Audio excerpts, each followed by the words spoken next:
I was distracted. We are live. We are live. Yeah, we're live We and are. messy. Very, very messy.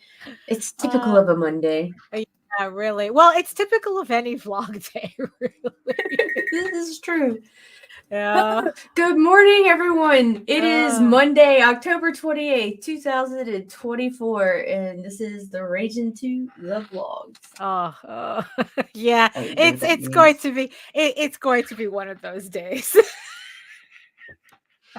Oh, fuck. You want to just jump into this? Yeah, might as well. Hit it.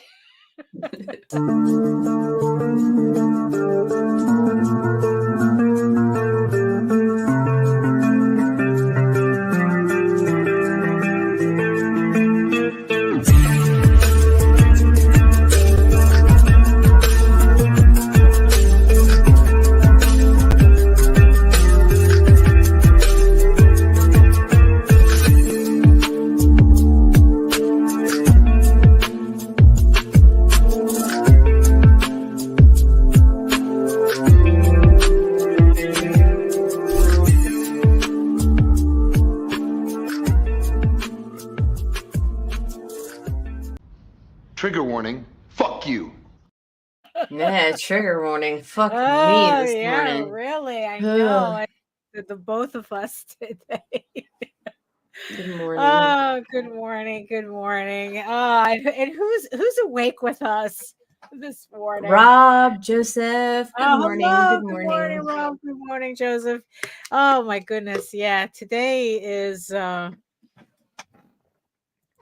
Good morning, Melissa. Hey, Melissa. I mean, it feels like we just did a show saying that it was Friday. I mean, technically we did, but it felt like yesterday, literally. Like, didn't we? It's kind of how these things happen. Yeah, I mean, yeah, this weekend in particular went really, really fast. I kind of wonder if it's because it's the last weekend of October. Hey, Grant. It's the last weekend of October, I think, and it's like, so it has to move extra quick, which means that it's only going to be like we're going to blink and it's going to be like December 31st. Happy New Year. Oh, yeah, I know, right? Oh my goodness. Hold on. Let me just touch something up here. Hold on. Okay, there we go. Now I can save my file in peace. Oh my goodness. So I guess we might as well just get this train wreck started. So hello everyone. My name is Daphne Lage, and I'm a cartoonist, illustrator, and comic book artist from New York. I've been self-publishing comics since 1992, and you know what that means. I feel like I'm taking crazy pills. Honestly, any one of these clips would work today. Emotional damage. I swear, that's just mood. That's overall mood. I am known for the furry fantasy adventure Tall Tales, which returns to Kickstarter in about 10 minutes. So if you want to check out the first volume of the Tears of the Mother limited series, it collects issues 1 through 4 of this eight issue series. Go ahead. The link is in the chat and in the show notes below. Like I said, we're going to give it about like 10 minutes, and then we're going to go live with the campaign for this trade paperback.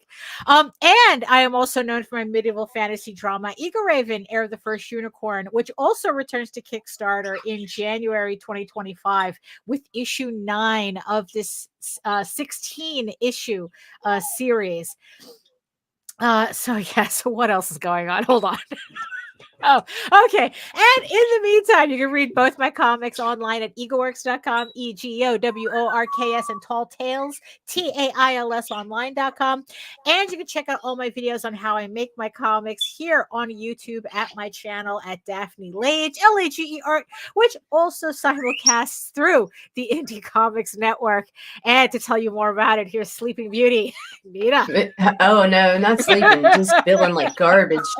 Yeah, so my name's Nita Lanning, and I have the Google account that runs the Indie Comics Network on YouTube, where we try to bring you daily comics centered stuff. And the best way to find that is to get on YouTube at Indie Comics Net. Oh, there we go. So is that so? It's at Indie Comics Net, the YouTube handle. Oh, okay. Yeah. Oh my goodness. Yeah, it seems like so yeah, Jose's coming off of a cold. You just caught a cold. Your entire My whole family house has is the sick. cold. So it's like, oh great. It's that I think it's the change of weather. This is usually the time when everybody is like getting sick because we don't know what to wear outside. Like it's either like too hot, too cold, too hot, too cold. And that's within like 20 minutes. You wake up and it's 40 degrees, and then you stay outside for 2 hours and it's 86. Yeah. Right. Yeah. Like I heard that that by Halloween we're supposed to be back in like the 70s again. And it's like, Yay. yeah, this is why everybody gets sick. Well, that and just being in crowds, super spreader crowds to begin with. Right. So yeah, so that's so I'm hoping that I've been using a lot of hand sanitizer and trying not to catch Jose's cold because I just got way too much work to do. So it's time stops for no one when it comes to that, right? And yes, I see you, my beautiful eyeball people watching us from regions beyond. If you're watching us from Facebook, if you're watching us from LinkedIn, come on over to YouTube and join the sexy people in the chat. Keep them company. And while you're here, make sure you like, share, subscribe, and hit the notification bell so you get notified whenever any of our shows go live. And it's like, yeah, so as I said, today is the launch for Volume 1. Let me just grab it right here. Okay, here we go. So Volume 1 of Tears the Mother, the limited series. This is the second story arc, which continues from Thieves Quest. It's a direct continuation of Thieves Quest. So we have Volume 1 collecting 1 through 4. Like I said, the link is in the chat and the show notes if you want to click on that pre-launch page. In case you need to be reminded in about like 6 minutes that the campaign is live. There's a thing. I gotta do the thing. I gotta do the thing. Yeah, gotta do the thing. All the things. It's like a never-ending cycle when it comes to Kickstarter. I just got some more House of Bob packages done. So that's going to go out this week as well. So I'm slowly getting through all the commissions. So I'm hoping to get like 3 more done in the next couple of days to get those out. So as I'm finishing the commissions, everything's going out. So I still have a bit to go. So but it's consistency is the key. It's just getting everything done and out. Also, if you supported Dreamweavers, that's JD Calderon's other book. That's also going out too. I'm just I just have one last pile to create the labels for. So nice. That's going to be going out as well, and that'll clear everything up for Jose to finally launch his next Oswald campaign that he's just chomping at the bit, because and actually he can't even launch that yet because we still have one more Oswald campaign to fulfill. But I mean, it is just it's like, a machine. It's a very creaky machine because it's like all our between me and him, our campaigns just keep overlapping, and there's just like a constant stream of fulfillment going on in the dining room. Like it's kind of rare now that we're not doing fulfillment. So like I said, the dining room table sees more action as a fulfillment center than a dining room table. Mom hates it when I say that, but that's just what it is. It's like, dinner at a dining room table. What are you nuts? What is that? It's full of books. We can't eat there. So it's like, so I either eat in my office and Jose eats in front of the TV in the living room. So, the dining room is just what it is. Gotta do what you gotta do. Right, exactly. I mean, we have a buffet that's all filled with packing supplies, so it's just like, look, this is how the house functions. Oh my goodness. But yeah, so about 3 more minutes. Yeah, 12. Yeah, there's about 3 more minutes. We're going to launch the campaign. So well, any other housekeeping that you want to fill up the time? Not really. I'm just educating myself on some new things. Oh, That's about really? it. Like Right. experimenting. Okay. Yeah, it's always, I think that's kind of like the most frustrating thing with what we do. On both ends, on both the creative end and the marketing end, is that it never feels like we're on track.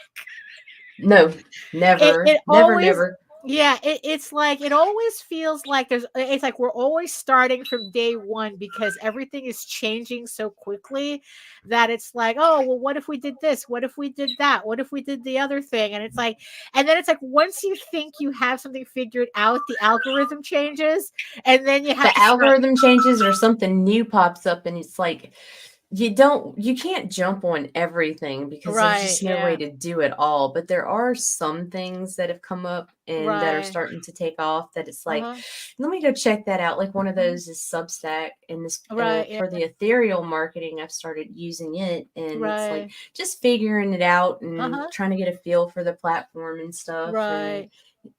And, figuring out how to write an email, because I don't want the whole Dear Diary emails going out to everybody's inbox. I don't want the, oh, this is how you do it type emails going out to everybody's inbox, because everybody does that. So it's like, how do figuring out how to talk about what's going on without sounding lectury or whatever. So I'm trying to write what I'd like to hear, and it's like short and sweet and to the point with pictures.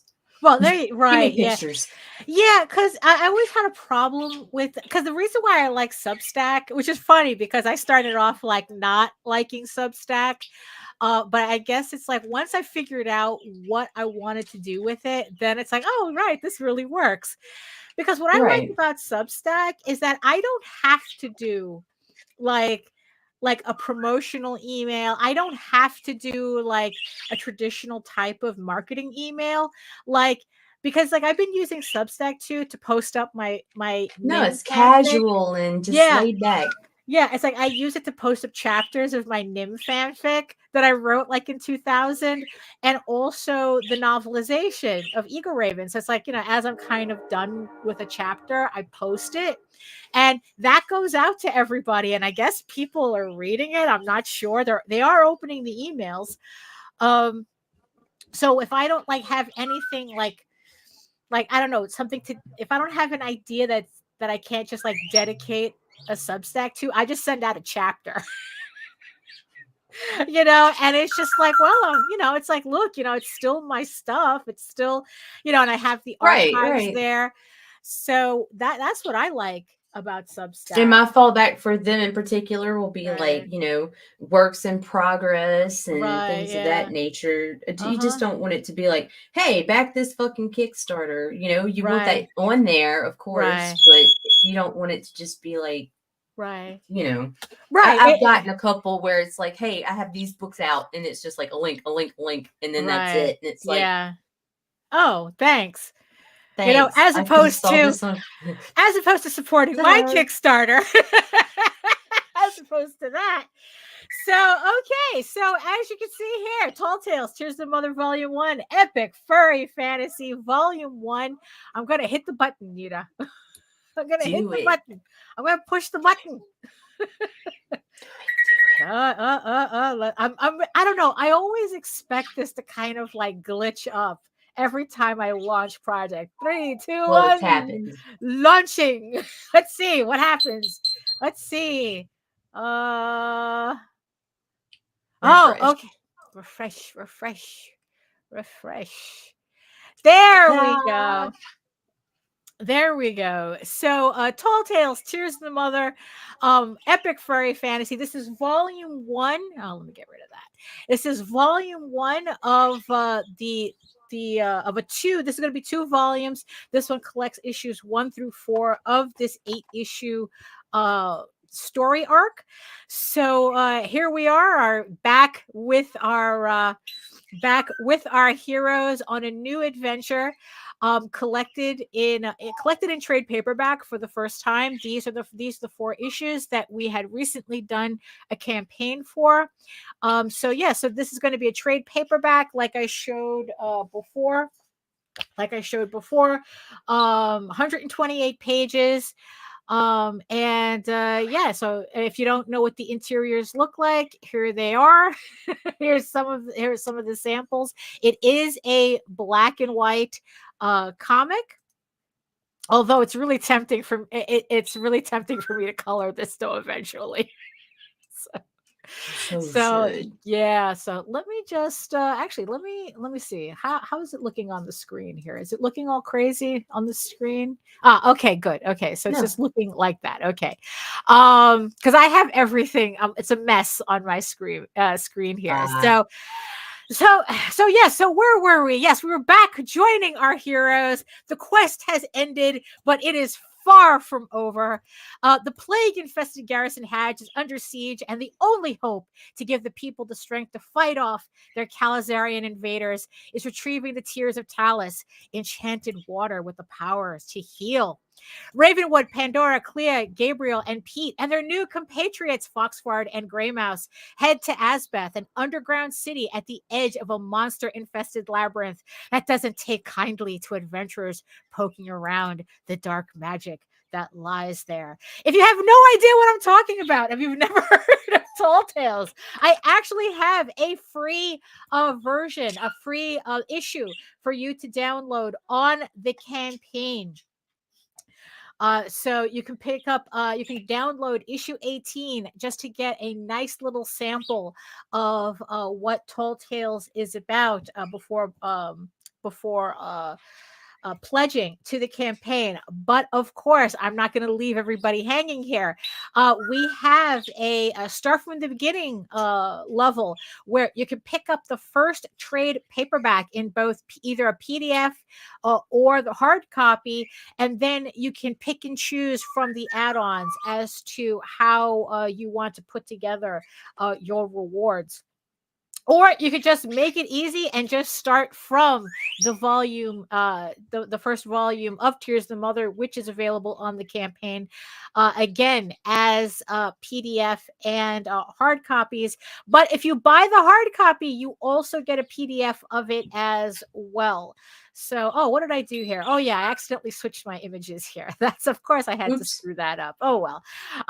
So again, it's like everything. You can even get the trade and issues 5 and 6 if you missed those, so you can get the series as you know, as it is right now. I'm still working on issues 7 and 8, which will launch next year.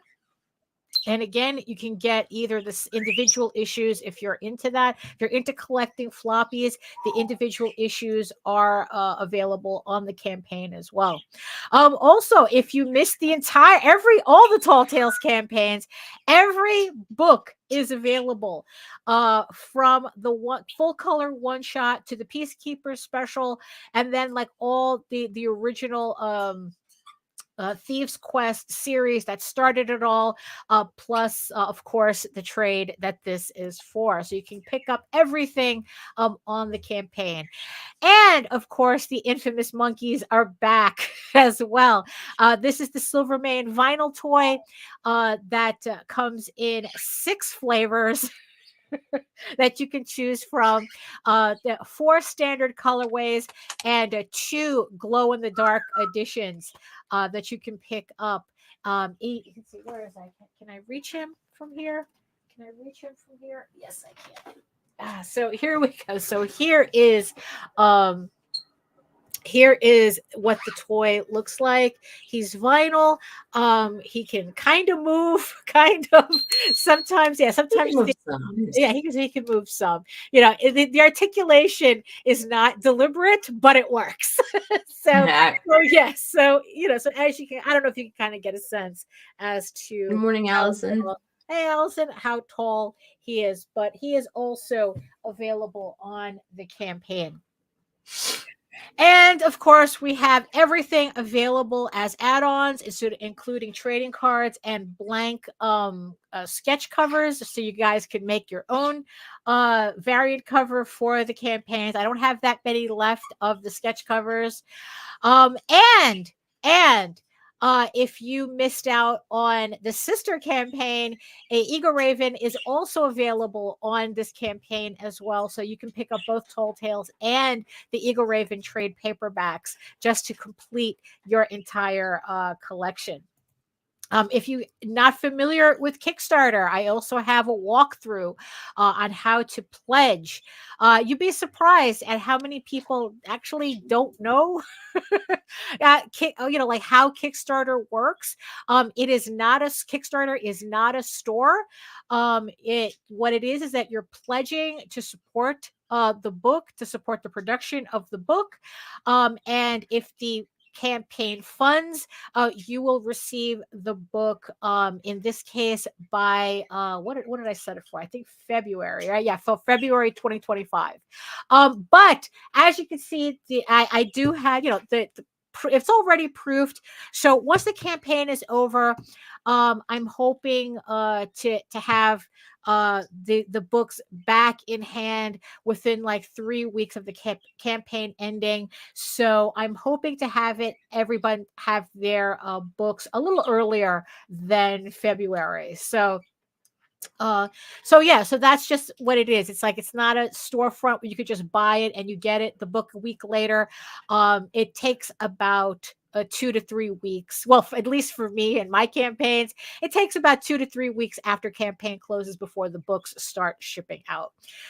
So it's pretty simple campaign. We've been talking about it for a bit because I always like getting the proofs done in advance. So yeah. Oh, so thank you so much to everyone. Well, to the one backer who has pledged so far. Thank you so much for getting that ball rolling. And so that's it. Link is in the chat and in the show notes. So I'm just going to remove that right now. And yeah, so there we go. So another campaign on the docket. So I don't know. So since do you have like anything like, I don't know, like specific you want to kind of talk about, or you just No, I just thought we would be doing a launch, so I'm just like, yay, I'm here.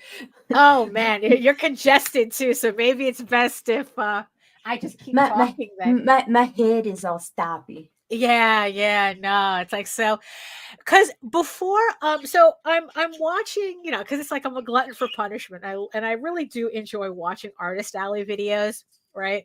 I think you. So yeah, so yesterday on Jose's show, the whole let's I don't know, it's like the whole thing about fan art prints in Artist Alley came up. Tim had brought it up, how he finds fan art prints, fan art print mongers in Artist Alley just as aggravating as the conventions that allow the AI guys to sell prints. Right. It finds it just as aggravating. And the funny thing about it is that so do I.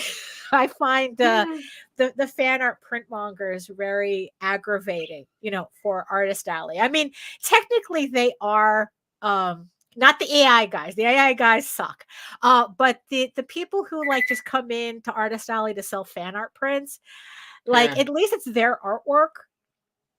It's not their characters, but at least it's their artwork. But I was watching more Artist Alley videos, and and it's like it really does bother me that I do have a problem finding content about comic book artists in Artist Alley.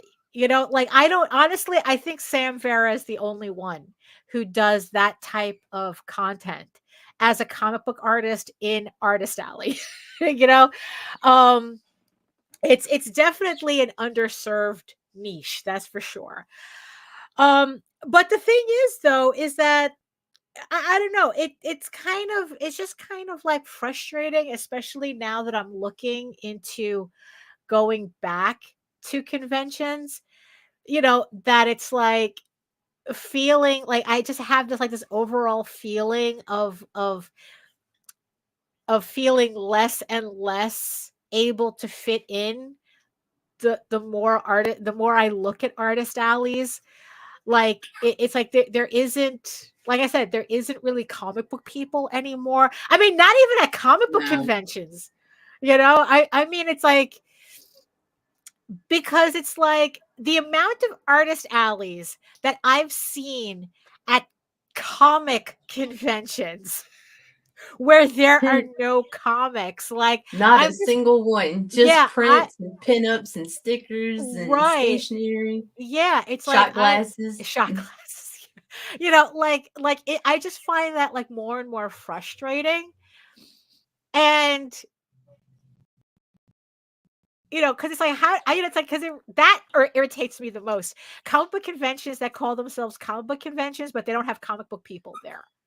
Huh. They just have like print people selling comic prints of comic book characters, but no comic books really. And and it's kind of like, how am I going to maneuver this landscape, right? That I want to kind of like come back into. And I say kind of because the biggest problem I have, like getting back into the convention scene, is that I don't have a car. I'm a quintessential New Yorker. Right, If I right. can't walk to it, but at the same time, though, like even if I were to get it to New York Comic Con, I would absolutely not want to maneuver through the subway system with boxes and boxes of comic No. books and supplies. You just don't do that, right? Hell, I don't And even like getting on there with a backpack or a oh, right. purse. No, it's rough. Yeah, especially if you're not really used to it, but definitely you don't want to not want to go through there with comic book supplies and books and things, right? Um but here is something. So before we got on the air, I was watching a video of this new video of this couple I that just popped up in my feed, and they're a couple that they do Artist Alley, right? But again, they Right. do prints and stationery and stickers, and I happened to catch the video where they went to a convention in Spokane, Washington, and they did the first day of the convention, right? And I guess they're the type of people where they don't like to keep their stock at a convention, overnight, because the whole thing Right. about, oh, people stealing and blah blah blah, right? So They do though. Right. they packed everything in their car. And when they got to the hotel, because they had been driving for like 7 hours before they got to the convention and did the convention, and now they were at the hotel, they figured, oh, it's like we had our car with stuff in it at the convention center, and nothing happened. What's the worst that could happen here? Right? If we, They- because it's like they were too tired to unpack the car with all their stock in it, right? Well, it's like famous last words, right? What's the worst that could happen? The next morning, they found their back Hey. window smashed, He and everything in the car was stolen. never All asked what's their the worst stock. thing that can happen or Right. what's next. Right. All their stock that they had brought from the convention because they didn't want to leave it at the convention center overnight because they were afraid it would get stolen. Got stolen. Stolen. Jeez. I mean, I don't want to laugh, but it's like it's just like, you know what? If you had left your shit at the con, honestly, the worst that would have happened is that maybe a couple of prints and a keychain would have disappeared. Right. You know, you lost it all. Now you lost everything. And not only that, the dicks who broke into your car and even stole their dash cam, probably once they opened up the bins and saw it was all like prints and shit, probably threw everything into a dumpster. You know, you were better off leaving your shit at the convention. You know, I mean, it's like, look, I understand, you know, it's like, I understand. It's like, look, like I said, at Baltimore Comic-Con, I had a sketchbook pilfered off my table. I mean, I found it more funny than upsetting. No, that's not funny though. I'm upset. You know, the thought that somebody went out of their way to steal a furry porn sketchbook, I don't know. I found that funny. I found that funny. It's like, wow, you went out of your way. You know, I mean, I'm famous. You know, I don't know. It's like, you know what it is? I guess it's because like stock. I mean, it's not like I'm selling anything expensive.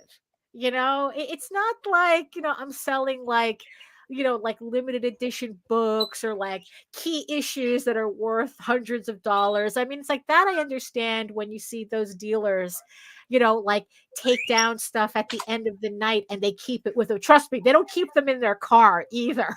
You know, they usually have like a trailer that's padlocked or something on the convention parking lot or something. You know, but yeah, it's like they're not leaving anything out, or they even have they're padlocking the boxes that it comes in, right? You know, you can do that, right?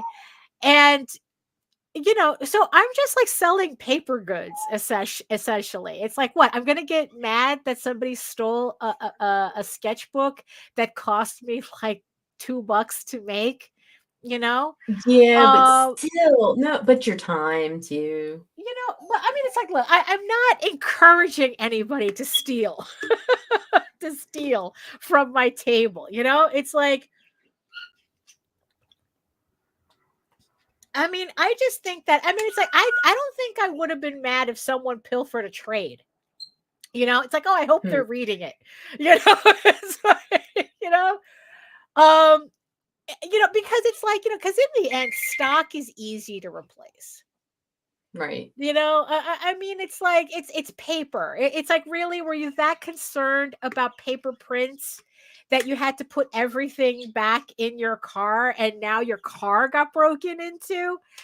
You know, and it's kind of like sometimes you got to think about like the trade-off of like risking your merchandise at a convention and then like having to go through the hassle of repacking everything into your car, and then when you get to your hotel, unpacking your car, because you can't just leave it in the car. Like that's we don't do that either. We don't leave anything in the car. I would rather people steal from my table than crack a windshield on my car if I had a car.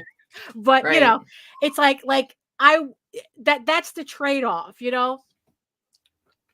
You know, I mean, it's like, because they completely destroyed the guy's car and they had to like drive, you know, it's like, and they had to like get it fixed in Washington just for them to drive. Yeah, don't leave anything when there's a big event going on in the city. Do not leave shit in your car. I think it was last year or the year before, somebody broke into Henri's car. They smashed his fucking windows and shit, took his laptop out of his fucking car. How do you leave? Yeah, you don't. Or if you do have to leave shit in for whatever fucking reason, lock it in the fucking trunk. Do not leave anything out on your seats. Right. Because people are like, there might be something in there. Right. Well, you see, the funny thing is that this was one of those. This car didn't have a trunk. It was it was like a minivan or a hatchback, whatever the fuck they call those things, Yeah. So it's like, Well, the minivan secrets shove it under the seats, right, right, or something, right? But it's like, right? it's not Hide like your shit. right. Because it's like my sister's car, right? Like she has a hatchback, but it has like a false lid. So when you close, so it's like you could fill the trunk essentially, and you close it, and then it covers it, so it looks like an empty car, but you have stuff in the trunk, kind of thing. Right. It's like, yeah, it's just like, it's really simple. So technically, she does have stuff. We're storing stuff in the trunk, but when you close that hatch, the car looks empty because it camouflages the trunk. Nice. What would be the trunk area. So yeah, that would be but still, I mean, yeah, it was just kind of like weird, like going, it's like, yeah, it's like, because I could see you guys making the decision to pack your stuff from the convention because you don't want it to get anything stolen. And now you pretty much lost the rest of the convention because someone trashed your car to get to the stuff that you didn't want stolen at the convention. So at least at the con, they would have stole like a print, a couple of buttons, I've never heard some stickers. Right. It's very, it's like, if anyone steals anything specific, yeah, it's usually like one very expensive thing. But yeah, so that's kind of, I felt bad for them, but at the same time, it's like, yeah, sometimes you have to balance that. It's like, oh, is it better to get something stolen at a con, or do I get my car smashed in? Yeah, you know what? The prints are fine. Let someone have a free print. Who cares? I'd rather that. But that's kind of like a side note. Like I said, it's like I'm watching these Artist Alley videos and they're talking about Comic-Cons, but nobody is selling comics. And like I said, I just find that very frustrating because even New York Comic Con, right? Right. It kind of like seems like, the people who actually made money were the people who are selling prints of the comics that they want to work, that they wish they were working on, or they did work on, but now they're just selling prints of them, and it's as opposed to like selling comics, I mean, I don't know. It's just kind of like, it's kind of the whole thing we're talking about. Like, it always feels like we're starting over again. And watching these videos, it's like, oh my god, it's like it's almost like enough, and it doesn't take much for me, enough to go, you know what, maybe I shouldn't bother. Maybe I shouldn't bother, because it's like, oh, it's like, like, what kind of prints would I sell at these shows? Like how do I supplement the books? And because we were talking about doing like cosplay covers as opposed to fan art prints, where that's kind of like, that might be like the solution to not feeling like I'm depending on someone else's character to sell on my table, but instead it's my character, albeit dressed like other people's stuff. It's I'm still playing around with the idea. But like in the end, it's like, oh, is this even going to work? Like, I don't know, it's like, well, you can have fun until we find out. Well, that's true. Yes. Cause it's like, we did talk about doing the science of it, right? That we don't know if it doesn't, we don't know if it works unless we actually try it. Yeah. Because I'm looking into going back to Baltimore Comic Con again. I've already been talking to my sister who lives in Baltimore. She lives near the convention center. So it's like, okay, so are you good for Baltimore, especially since it's in October? It's a little later in the year as opposed to September. Yes, and the more you fuck around, the more you're going to find out. Yes, in all senses of that, all variations. So then it's like I decided to like, okay, well, like what other conventions? Like I signed up Right. for Mocha, but I'm waiting for that tape. I'm waiting to be rejected from Mocha.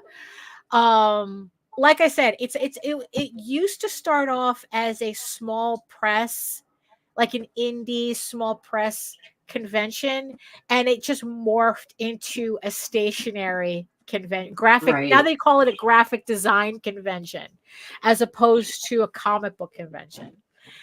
So I don't expect to get into that one. Baltimore shouldn't be a problem. I'm still on the fence about New York Comic Con. That's a very expensive convention. Right. I mean, we're talking about like spending like, I don't know, between $1,200 and $1,800 for a table. And then I would have to Ooh. bring my own tables on top of it. That's the thing that it's like, it's like the extra expense. Oh, and Rob says now he can't make it to Baltimore because it's in October now. So we're gonna be Right. forever passing each other in the night. You know? One day. One day. One day, right?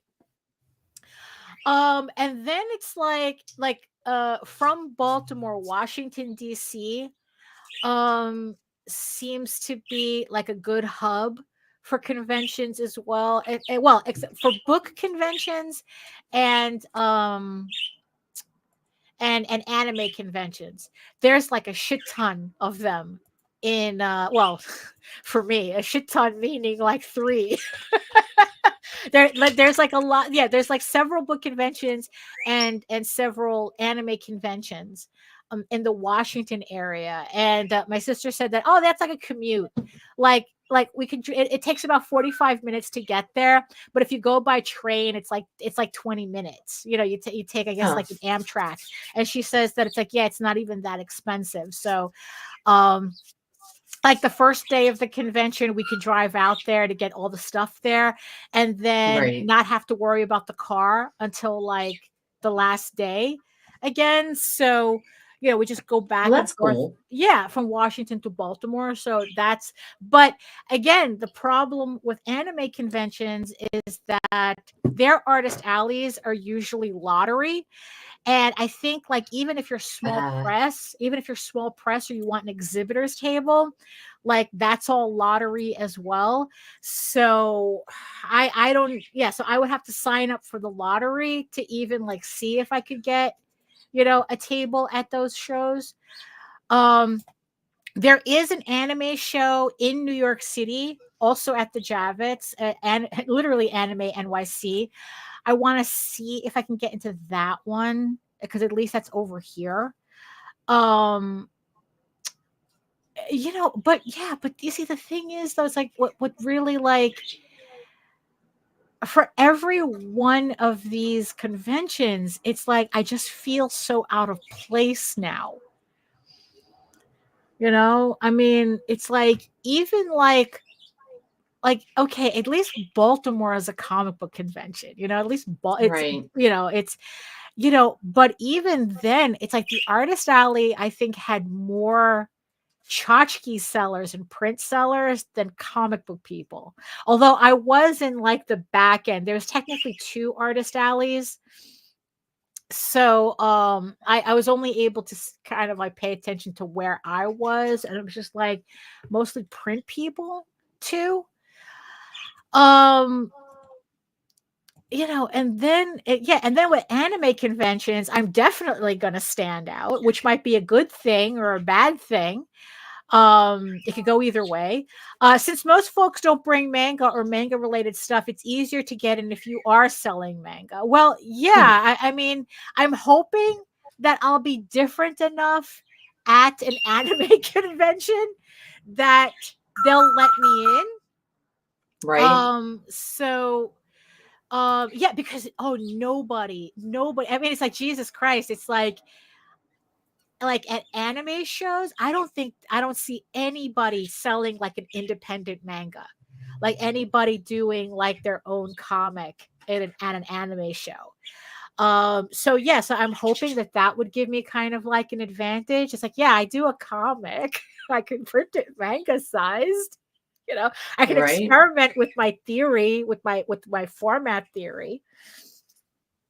Um, and then the other options is like the literary conventions, the book conventions, where it's novels, right? Where it's mostly people selling novels, and it's like, well, I'm a comic book artist. Would anybody buy comics at a novel convention? It's like that's a big up in the air thing for me, right? Right. But I'm just kind of feeling like my audience might be somewhere between novels and anime, but it's just kind of like, mhm.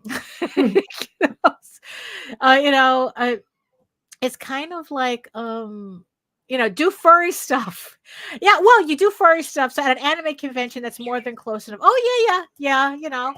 I'm hoping that my stuff's a good mix. Like that would be the ironic thing, right? That because I do comics, I might be able to get into an anime convention Right. easier, which is funny, but yeah, it's just, I don't know. It's just like I said, it's just getting like, oh my god, it's like starting all over again. Like, what do I do?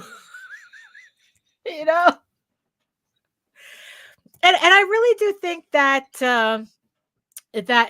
comics at a book convention would work. Yeah, I I've mean, seen it. that's what I would hope. Like, I'm going to Monsterotica in May.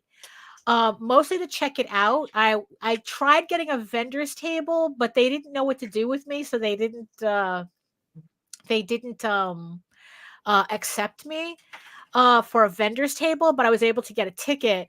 So at least this way I'll be able to scope it out. And maybe You if I'm, talk about a limited convention. yeah, very, very specific, you know, very niche, very niche. Very, very niche and very limited on who could get in too, Yeah, because I exactly. mean, it wasn't a lot of tickets. Right. No, no. It was very, like, I think they only sold like 500 tickets, and the shit sold out within 5 minutes.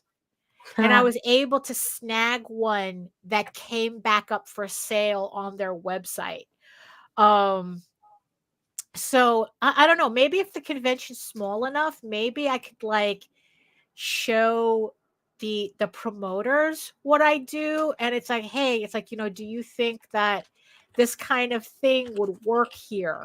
Like maybe I could talk to them directly, and go, it's like, do you think that next year I could get a table? This is the stuff that I sell. Do you think that I would kind of fit in? Although that's kind of like, it might be as much, I don't know. It's like, I don't know whether furry porn counts in this context. It's like yes and no. I would have to do I would have to do kind of like very specific artwork for it, I would think. Hmm. Um, but I mean, but it's not completely outside of my wheelhouse. Right. So yeah, it's just, I guess it's just the fact that I have to do so much new artwork that's not necessarily centered around the comic. That's kind of like I'm kind of balking at, you Mm. know. It's like I understand the idea of having to kind of like expand what I offer on a convention table in an artist alley in order to appeal to certain people who may be interested in my comic but don't know about it, and I have to kind of like reel them in somehow Right. with something. Um but I mean, I don't know. I guess that's if I want to do these conventions again, that's how I'm going to have to do it. That's how I'm going to have to work it. just kind of like figure out. It's like, and that's the thing. It's like, at least like things like prints and stickers are very low barrier to entry. All I have to do is the artwork. And then Right. making the prints is easy, and relatively inexpensive, and so is making the stickers. So the only real investment, I guess, that I have to put in to preparing for these shows is the time I would have to take to do the artwork. Yeah. You know, and then like And a little bit of printing cost. right, a little, yeah, it'll be, minimal, I mean, because it's like, because sticker app is not that bad. And the prints you can get anywhere. I mean, Right. unless you're doing like really special papers or something, and then it's like you go to some place like Cat Print or something that I hear a lot of the anime people use, because they have like holographic paper and stuff like that. But I mean, yeah, I guess that's what bothered me. That's like, wow, okay. But then again, I do everything myself, so that's the trade-off. Right? I have to do the work. It's not like I can just hire people to do, the work, and then just kind of like reap the benefit of it at a convention. It's like, no, I have to do the work myself. you know yeah, so I don't know, it's like that, and don't leave your stuff in a car in the That's car right. overnight. Yeah, don't do Don't that, don't don't do do it. that. Yeah, I mean, because it's like you went recently to a convention, right? But that was, I mean, it's like that was a, oh, but that wasn't a comic book convention, was it? No, but there were comic book creators there, and they were Right, doing pretty good considering that it was a gaming convention. right. Like I went to a RetroCon, and yeah, we had a good time. It was nice, and they had an artist alley with like I don't know, maybe 10 guys, Right. and they were doing pretty well. So I mean, every time I walked past, there were people at their tables. So Right. I mean, yeah, because it's like that is kind of like the funny thing that it's like the less well, comic book at yeah, the less I've noticed that the less creators there are at these conventions, the better they seem to do right, because you're because not they competing. stand out from everything else. Right. It's not like you go to like And Weird it's a Comic. lower price point at a gaming convention, much Really? lower. Yeah, that has a lot to do with it too, because because I've been seeing like regular like artists, like potters and stuff. Like there was a guy who was doing clay sculptures and cups and things. And even he was saying that it's like that he would rather do smaller local conventions Right, than go to large conventions because yeah, you just stand out better. It's right, like it doesn't feel like you're competing with an entire artist alley full of Marvel and DC professionals, right? Instead, you're going to a smaller convention where it's so eclectic that it doesn't even feel like you're competing with anybody. Like it's just so small that it's like even if there's like other artists there, you're just kind of like more hanging out with each other right, rather than, like, oh, you're my competition. Although I never liked that idea about like, oh, any other artist at a convention is competition, you're all competition. And it's like, come on. It's like, I don't think the guy who draws, you know Batman but different has anything to worry about with a unicorn girl fantasy. Like right. I don't think that we have to worry about each other like that. um or it's like, someone doing like a slice of life Fantagraphics wannabe zine is going to have to worry about, my furry fantasy adventure, my furry Lord of the Rings. I don't think they have to worry about that, you know. Right. Um, I don't know. Yeah, it's the starting over, always feeling like I'm starting over. That that's just kind of like a little frustrating. It's like it never feels like, and mind you, I've been doing this since 92, and it's like, holy shit, it's like all that effort, all that effort, and it's like I'm still starting from zero, you know. So it's like, so in the end, it's like I can really understand people who it's like they do like so many Kickstarters, and I've been heavily thinking about setting up what was it called? Readers Con? Yeah, ReaderCon. ReaderCon. Oh, is that a book convention? Local cons are a way to build your rep. Right. Yeah. Like Yeah. I know that that Brooklyn has a comic book convention, and they also have a book fair that I'm keeping an eye on. And it's like, well, it's Brooklyn. And you might though. want to hit Ren fairs too. Yeah, Ren fairs. Well, you see, this is where the car problem comes in, because it's like, Nah. because especially like, oh, you know what? I kind of need to check if the Cloisters still do that thing before the pandemic, before the panini. Right.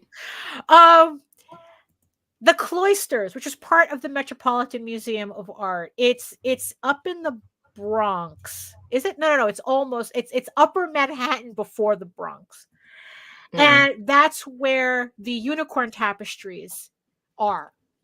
The entire thing was donated by the Rockefellers, and that's where the unicorn tapestries are.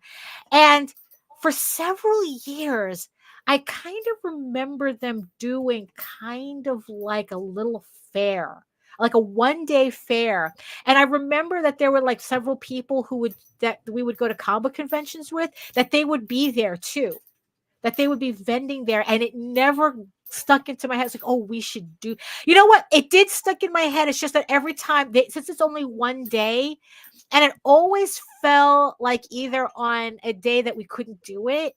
So like the timing was always off. We could never sign up for it. And I'm kind of wondering if they're still doing it again. So I got to look that up, because I would totes go I would go to the Cloisters to sell a Unicorn Girl comic. Considering that I have. Why not? Yeah. Considering that I use the iconography of the unicorn tapestries in my book.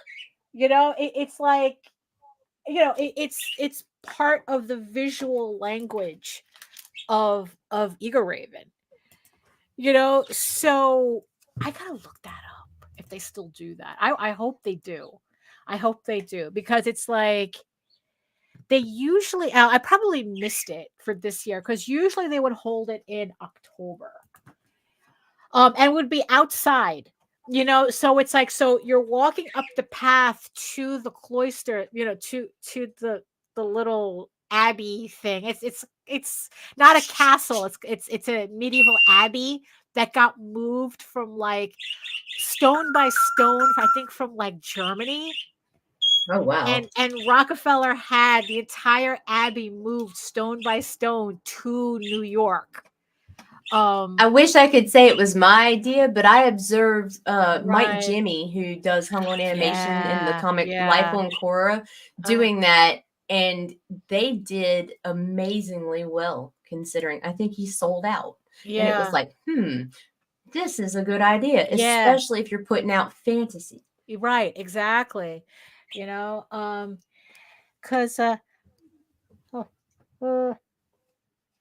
Chew. damn, missed it.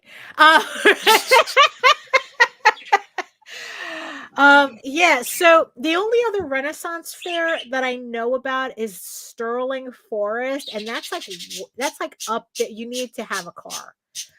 This is not, I mean, because to do a convention, I mean, to sell, I would need to have a car, because to go up there with stock on a bus, it's like, because the thing is though, it's too much. I would have to need a car. I need a car for that. But yeah, it's like, isn't it ironic that it's gotten to a point where selling comics, we have to go everywhere else but comic book conventions? Huh. to try to sell comics. I mean, it's kind of ridiculous, you know. But that's what I have to think of, right? That's Well, exactly that's what I because have to comic think. conventions just want to sell celebrity handshakes. Right. Yeah. Yeah. Really. Really. Or, it's like, yeah, it's like, unless it's like you've worked on actual Marvel or DC comics and you have a name from that, like uh, comic book conventions are kind of like, well, comic book They conventions like want you New to York go in Comic and Con. high five the hobbits. Yeah, exactly. Yeah, like I did at San Diego Comic Con when I was stuck in that. It's like, oh, Billy Boyd, high five. I was next to his booth while I was stuck in a bottleneck. I was like standing right next to him. It's like, oh my goodness. Speaking of selling comics, what are we doing here? Okay, so there we go. So hold on, let me refresh that. Hold on. Let me refresh that. There we go. Okay. So yeah, so we're hitting just the top of the hour, and yeah, so thank you. Yeah, they really need a car to get around there. My mobility issues make it extra hard since they're often in the woods. Yeah, yeah, Right. that's true too. A lot This of is extra gatekeeping. true. Yeah, it's like if it's not a lottery, it's just like, oh, you have to be doing this, that, and the other thing. Like, I'll always remember the guy from New York Comic Con telling me he's not going to give me a table in the artist alley because I'm a nobody. Wow. Yeah, it's like, well, it's like, no, I'm not going to give you a table because if someone famous actually wants a space, I'm not going to give it to you. Wow. I don't want you taking up that space. And it's like, oh, gee, thanks, Dick. So yeah, so that so that was yeah, not pleasant, Duh. but but pleasant is thanking the 7 backers who backed the Tall Tales campaign so far. Thank you so much. Raising $212. We're just under halfway to goal. Thank you so much. We have 31 days to go. So like I said, it's the trade paperback, 2 Tears of the Mother. It collects issues 1 through 4 of this 8-issue limited series. So if you like, furry kind of like Lord of the Rings adventure, this is the book for you. And like I say, it's a direct continuation of the Thieves Quest story arc. It continues pretty much. It picks up where the last volume left off. So it's one big long ass story. So yes. So thank you so much, everybody who's pledged to the campaign. We have 31 days to go. Link is in the chat and in the show notes. Oh, I just also realized that our corners are rounded. I like the way that looks. StreamYard did an update. No, rounded for you? Yeah, they're rounded. They're rounded on my end. Oh, yeah, they are. Okay, I see. Right. Yeah, yeah. So it's like, I don't know. I kind of like, you see, this matches my rounded corner aesthetic. era. Yes, this matches everything is rounded corner now. Yeah, they did these weird updates where we can choose the different styles. There was like one that was circle and Right. just, Yeah. Right. Yeah. Although the added circle, some neat little features. Yeah, like what? Like, I don't know. That just seems like a little too tight. Don't you think? Like this is not I'm where claustrophobic. Yeah, it makes me. Oh my god! There's not enough space. Like, I feel like I should be able to. I can't breathe. Yeah, right. And where are my rounded corners?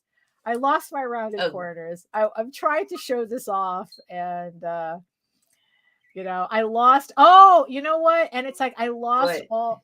Okay, rounded corners. Here we go. There we go. No, this is what happened the last time. Oh, damn. Oh, hold on. What is this? You lost all your presettings? I lost all my graphics and my cards and everything again. For some reason, every Yay. time. Oh, here it is. Okay, I got it. All right, I got them back. Okay, it's these weird setups. Oh, also I messed up the bubbles. The names were all squares Ah! now. Oh no, bubble. There we go. There we go. There we go. Okay. Now we're all Bubble time. nice and curvy. Yeah, exactly. Oh my goodness. So, I think we're gonna end this right here. It's just I just got like, I don't know, my brain is full and I just have like a lot to do.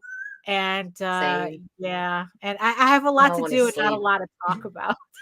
Not a lot to talk about. So so do you have any random thoughts, final thoughts, any thoughts?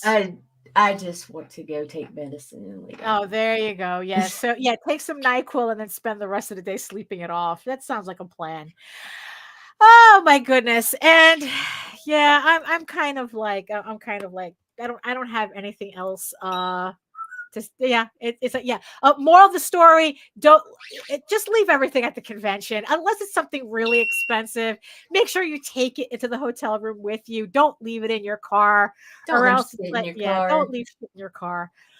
Oh my goodness, that's the moral of the story. There you go. So, so that's it for us. If you want to learn more about me and my artwork and my campaigns and everything else, you can head on over to my main portfolio site at egoworks.com, EGOWORKS, where you can find links to all of my galleries and social media sites. But I mostly post to Facebook if you are interested in seeing sketches and current work in progress updates.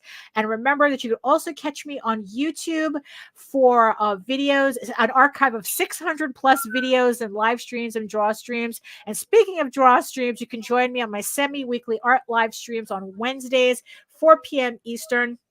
2 hours of me just working and talking with the chat. It's kind of like being at a convention, but you don't have to worry about blocking my table. So that's for Wednesdays at 4 p.m., 4 to 6 p.m. Eastern. And remember that you can read Ego Raven, Air the First Unicorn, for free, uploading every day, Monday through Friday. But if you prefer your fantasy to be more of a furry Lord of the Rings adventure, you can follow the link over to Tall Tales, TAILSonline.com. And not only can you read the first 20 issues of Tall Tales for free, but you can catch up on the latest story arc, Tears of the Mother, which is also currently uploading Monday through Friday. And also for your convenience, you can also read Tall Tales and Ego Raven on Webtoons. We're just entering the second issues on both stories. Ego Raven updates every Tuesday and Tall Tales updates every Thursday. Thank you so much, everybody who has subscribed and kind of like thumbs up to both the books and given me rather lovely ratings for both of them. So thank you so much for reading them on Webtoons as well. Thank you, Michael. Thank you. Thank you for listening. Thank you, everybody in the chat, for joining us and putting in your 2 cents in this economy. Thank you so much to all the beautiful eyeball people watching us and throwing your little icons, your little thumbs, and your little hearts. Thank you so much for that as well. So that's it for us. I'll be back Wednesday for a draw stream. We will not have any shows next week because I will be not here. So Not here. Not here. So that's it for us. But we'll get Wednesday. We'll do Friday, but next week we're not going to be. We're not going to have any shows. And oh my God, someone's barbecuing right now. What the heck? Someone needed sausages right now for some reason. I just hope that it's lunchtime. It's lunchtime. Yes, it is. Yes, it is. So thank you so much, everybody, for joining us. In the words of the ancients, eat your food, moisturize, mind your business, and do the work. Because when you actually do the work, you never have to fake any of your accomplishments. Thank you so much again, and we'll see you next time. Toodles. Fuck you, fuck you, fuck you. You're cool. And fuck you, I'm out.